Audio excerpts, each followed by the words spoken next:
Times now नव Bharat news command centre से आपके साथ मैं हूं ज्योति मिश्रा।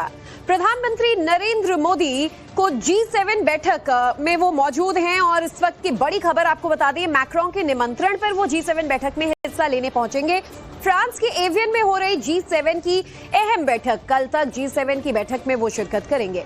कल राष्ट्रपति ट्रंप से मोदी की मुलाकात संभव है। मोदी और ट्रंप के बीच ट्रेड डील पर बातचीत भी हो सकती है। तो प्रधानमंत्री नरेंद्र मोदी इमैनुअल मैक्रों के निमंत्रण पर G7 में हिस्सा लेने के लिए बैठे हैं। देखिए, G7 का हिस्सा नहीं है भारत, लेकिन ये बहुत गर्व की बात है कि भारत को इसके बावजूद उसका हिस्सा बनाया जा रहा है और बैठक में आमंत्रित किया जा रहा है। इस बार फ्रांस के राष्ट्रपति इमैनुअल मैक्रों ने भारत को आमंत्रित किया, प्रधानमंत्री नरेंद्र मोदी को इनवाइट किया और ग्लोबल मंच पर भारत की आवाज बुलंद करने का ये मौका दिया।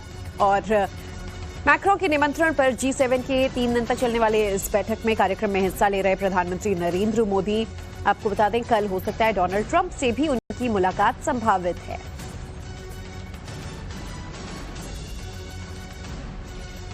तो मोदी और ट्रंप के बीच भी कई डील्स हो सकते हैं। अगर ये मुलाकात होती है तो ट्रेड डील को लेकर कई कुछ बड़े समझौते अमेरिका और भारत के बीच चर्चा मुमकिन है।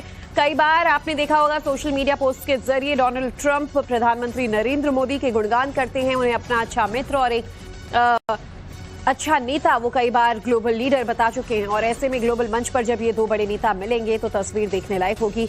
बहरहाल ये तस्वीरें भी हम आपको दिखा रहे हैं जब इमैनुअल मैक्रों से गर्मजोशी के साथ गले मिले प्रधानमंत्री नरेंद्र मोदी, और दोनों राष्ट्रों की डिप्लोमेसी जो है वो देखते ही बन रही थी।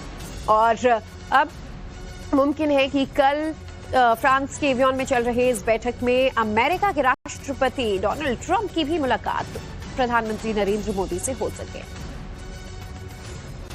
और चलिए हम आपको समझाते हैं कि G7 का हिस्सा ना होते हुए भी भारत की मौजूदगी G7 में क्यों है, भारत क्यों अहम हिस्सा है। भारत G7 का कोई स्थायी सदस्य नहीं है। G7 में विकसित अर्थव्यवस्था वाले 7 देश मौजूद होते हैं। मजबूत अर्थव्यवस्था के चलते भारत को अतिथि देश यानी कि गेस्ट के तौर पर निमंत्रित किया गया है। मेजबान देश के स्पेशल इन्विटेशन पर भारत शामिल हो रहा है और बढ़ते वैश्विक प्रभाव के चलते कई सालों से भारत को G7 में इनविटेशन मिलता आया है। इस बार फ्रांस में आयोजित हो रहा है, जो मेजबान है वो फ्रांस है। तो इमैनुअल मैक्रों ने नरेंद्र मोदी को इनवाइट किया G7 में बतौर एक मेहमान देश। वहीं वैश्विक मुद्दों पर चर्चा के लिए भी प्रधानमंत्री नरेंद्र मोदी को इस ग्लोबल मंच में शामिल किया जा रहा है, जहां पर दुनिया के 7 सबसे पावरफुल दमदार जो राष्ट्र हैं वो मौजूद होंगे। तो इधर 16 जून को G7 समिट में मिडिल ईस्ट हालात पर विशेष बैठक होगी। फ्रांस ने UAE, इजिप्ट, सऊदी अरब और कतर को इस विशेष बैठक के लिए आमंत्रित किया है और इसी बैठक में ईरान के मुद्दे पर भी बातचीत होगी। फ्रांस के एवियन में G7 का आयोजन हो रहा है और आपको बता दें कि फ्रांस की अध्यक्षता में इस बार G7 का आयोजन करवाया जा रहा है।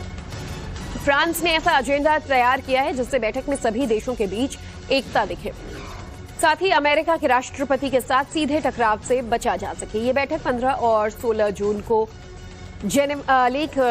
जेनेवा के किनारे एवियन लेस बेंज में होगी और इस बैठक में France, Britain, Canada, Germany, Italy, Japan और अमेरिका के नेताओं समेत यूरोपियन या संघ के नेता भी शामिल होंगे।